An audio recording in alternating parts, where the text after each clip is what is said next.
Good morning, welcome to Up with KREM. It is 6 o'clock now and it's Thursday, which we have a thing we say here, Thomas. Wait, let's get Thomas up. Wait for it. Ready? 1, 2, 3. Friday Eve. I almost said Thursday Eve again. I do it every time. Okay, that's it. That you was can yesterday. talk about weather. I messed it up. I'm sorry. I'll try again next time. No, all good. We got the rest of our Friday Eve to get this on point. But our weather is going to be pretty nice for today and tomorrow. Dry conditions and maybe even a little bit of sunshine to go along with it. This morning, just trying to keep tabs on where we might be seeing some localized foggy conditions. You see the pretty Christmas decorations in Coeur d'Alene, but you're also noticing a little bit of fog in the near background there. And I'll say this, that was the downtown Coeur d'Alene camera. But the regional airport, which is closer to Hayden, is reporting no fog whatsoever. So this is hyper localized fog over downtown Coeur d'Alene, and not really sure how expansive or how little expansive it might be. Haven't seen any issues out of Spokane, really more so over the central part of the state where there was a little bit more rain from yesterday. So that at least makes sense. As we look at today, though, should be a little bit of sunshine for the morning hours, and that should help to boost those temperatures into the low 40s today.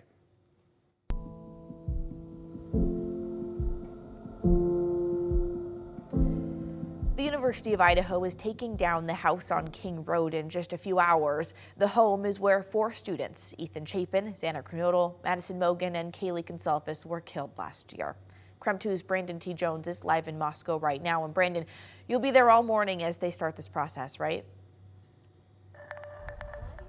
Yeah, Nicole, that's exactly right. And just in the last half hour or so, it's gotten extremely busy over here. We've seen those demolition crews begin to roll in. Moscow police, university security, they're all on site right now because that demolition process is expected to start around 7 a.m. this morning. Of course, we'll be here bringing you updates, any new information that comes from that entire process. And according to the university, they say the demolition itself should take about 30 minutes, but the process to completely clear the site could last several days. As for what prompted the decision today to remove that house today, university officials say tearing down the property is being done to decrease further impact on the current student population and for the students living in the neighborhood. That was also a factor in the timing as students are currently on winter break, and ultimately tearing down this house was a decision that wasn't made without deep consideration and conversations. We continue to heal as a community, and this is definitely a step toward that. And all the credit in the world to our students. They have just been incredible over the last year, pulling together, supporting each other. We also want to note that the house was given to the university earlier this year. Also, neither the prosecution or the defense have asked for the house to be retained. There has been mixed emotions. Families of the victims have pled for the house to remain here. Others have said they're okay with it being torn down. But back in October, the FBI accessed the property to gather additional data. The scanning they did during that period will allow them to create visual aids that could be used in the trial. But again, that process to tear down the house will begin at 7 a.m. this morning. We'll be live the entire morning bringing you the latest details. But for now, reporting live in Moscow, Brandon T. Jones, KREM 2 News. Well, meanwhile, the defense team for Brian Koberger, the man charged in these murders, went into the house earlier this month to take pictures and get measurements. Prosecutors are asking to start his trial this summer. They're asking the court to allot 6 weeks for it. And the state says they want to avoid doing the trial when local schools and universities are in class. That's because Moscow High School is right by the Latah County Courthouse, so there would be some safety and parking concerns if they had the trial during school. We have not made it secret since the home was given to us last spring that our intent was to demolish the house. And coming up in the next 10 minutes, we break down the timeline of the University of Idaho deciding to demolish and what the university hopes comes from it. Spokane is waking up to a new mayor this morning. The city swore in Lisa Brown last night. More than 100 people packed into the downtown library yesterday to see the ceremony. KREM 2's Kyle Simchuk was there. I, Lisa Brown, Do solemnly swear. Do solemnly swear. Standing on stage with her husband, Lisa Brown was sworn into office. She will officially become Spokane's next mayor January 1st. I feel apprehension. No, I'll just put it this way: terror. At how complicated some of these problems are and how tough some of this is going to be. I fully expect, despite all the great jobs I've had in my life, that this will be the hardest one.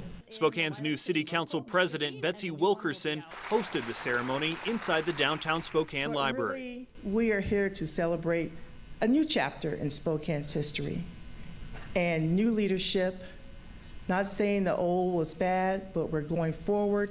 Councilmember-elect Kitty Klitsky was also sworn in. I'm feeling a lot better standing up here today saying, yes, raise your expectations, we can do this. Both women believe a better path forward includes more transparency at City Hall. What are our response rates and times for public safety? How do they vary by neighborhood?